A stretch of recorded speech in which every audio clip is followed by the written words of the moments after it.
a teenage wedding and the old folks wished them well.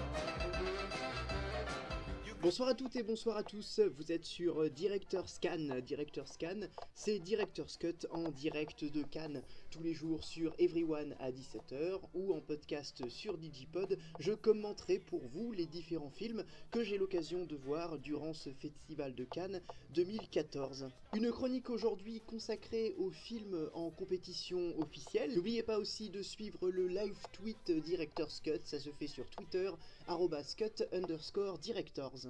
But when Pierre found work, the little money coming worked out well. C'est la vie, say the old folks, goes to show you never can tell.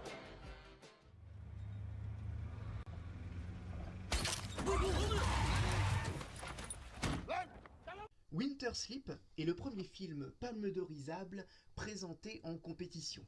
Nouri Bridge Ceylan est considéré comme l'un des plus grands cinéastes actuels. Pour preuve, il a reçu à 2 reprises le Grand Prix à Cannes, en 2003 pour Usak, en 2011 pour le sublime Il était une fois en Anatolie. Il serait donc bien naturel qu'il passe maintenant un cran au-dessus en recevant la Palme d'Or. Winter Sleep commence par poser un décor éblouissant, celui des grandes plaines de l'Anatolie. Nous suivons des conversations portant sur les problématiques que pose le grand air. Dresser des chevaux sauvages, recevoir une pierre sur son pare-brise, puis de dialogues en soliloque, de délires narcissiques en préoccupations minutieuses, le film nous enserre dans ses filets jusqu'à devenir claustrophobique, jusqu'à ce que nous soyons enfermés dans des maisons rupestres, comme l'est le personnage principal dans sa psyché. Car le film creuse la psychologie de Hadin, ancien comédien devenu tenancier d'hôtel et qui écrit des articles intellectuels à ses heures perdues.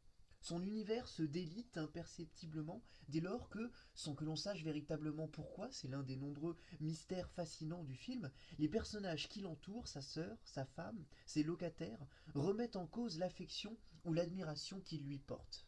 Le portrait psychologique est d'une profondeur saisissante.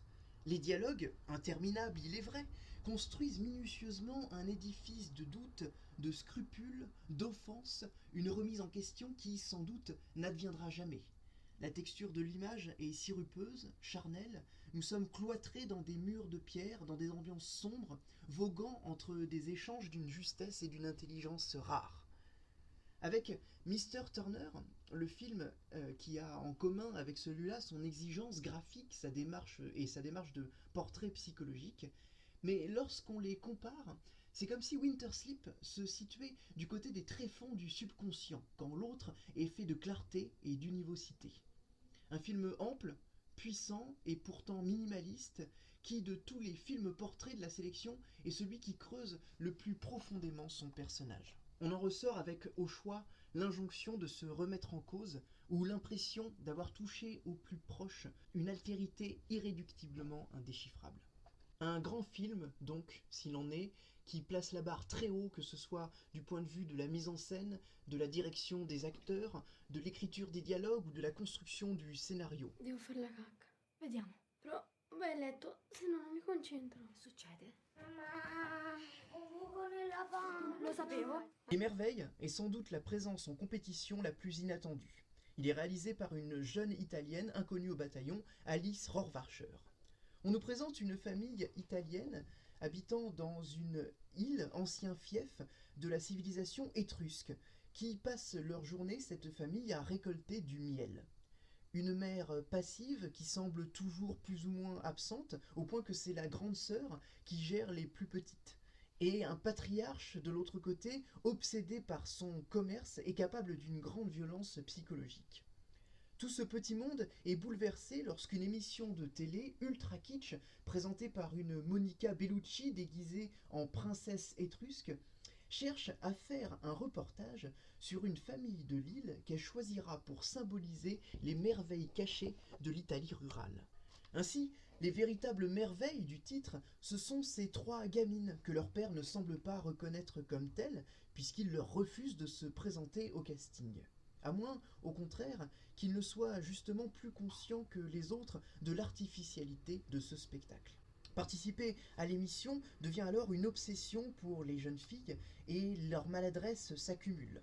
Le principe du film est de maintenir constamment la bonne humeur grâce à une direction d'acteur impressionnante dans un contexte pourtant lourd et pathétique. Le traitement de l'image joue énormément sur les sensations, la texture du miel, les abeilles qui marchent sur la peau, des images saisissantes comme un chameau sorti de nulle part et une Monica Bellucci grand guignolesque. La réalisation est fluide et maîtrisée, et même s'il est agréable à suivre, du premier au dernier plan, le film semble quelque peu mineur pour figurer en compétition, et on l'aurait beaucoup plus vu à sa place dans une section parallèle.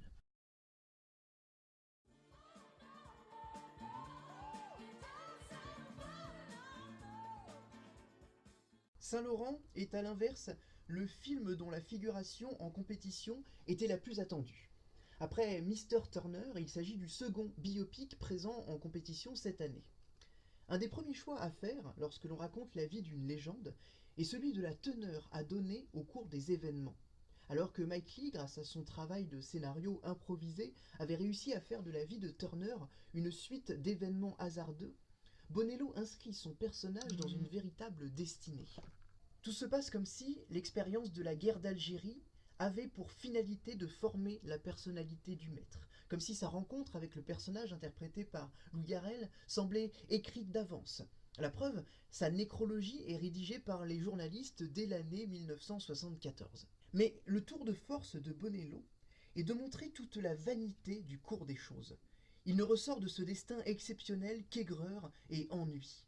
Avant d'être un portrait d'artiste, Saint-Laurent est le portrait d'un homme malheureux. Une fois scellée cette posture psychologique, Bonello ne s'encombre plus justement de psychologisme. Il ne cherche pas les causes du malheur, il n'en donne pas d'explication. Il filme la réalité concrète, quotidienne du malheur.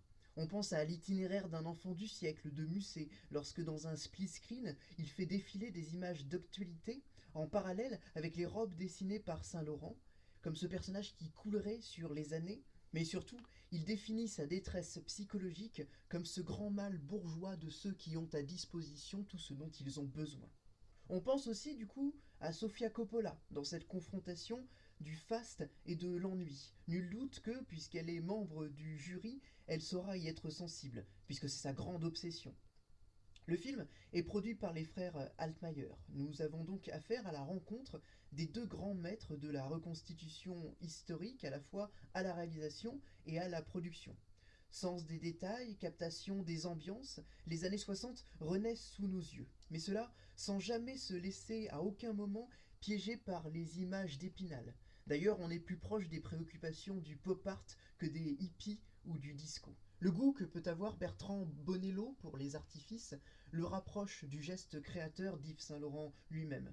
Mais Bonello est le seul réalisateur français aujourd'hui à savoir manier avec élégance des ralentis en musique, des split screens ou des travelling arrêtés. Parce qu'il le fait justement non dans une démarche d'artificialisation, mais plutôt dans une démarche impressionniste, pour montrer ces moments de grâce que l'on a parfois la chance de vivre. Et qu'Yves Saint-Laurent voit, lui, défiler sous ses yeux sans à aucun moment ressentir quoi que ce soit. J'ai apprécié aussi qu'un film avec une démarche si réaliste se permette des moments quasiment onirique, comme ce dialogue échangé entre une femme habillée en Yves Saint-Laurent et une femme nue en plein milieu d'une ruelle, sans que l'on comprenne au départ de quoi il s'agit. Voilà donc de manière étonnante que le biopic s'invite en compétition au Festival de Cannes, et nul doute que l'ampleur et l'ambition qu'il génère nécessairement pourra encourager le jury à choisir l'un de ces biopics pour lui donner la réponse.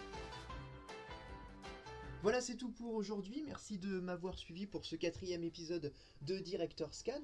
Je vous retrouve demain et me concentrerai cette fois sur les sections parallèles. N'oubliez pas donc, c'est à 17h sur Everyone et c'est sur Digipod et aussi sur YouTube. N'oubliez pas de suivre le compte @cut_directors sur Twitter pour mon live tweet quotidien. Et d'ici là, d'ici demain, bonne toile à tous.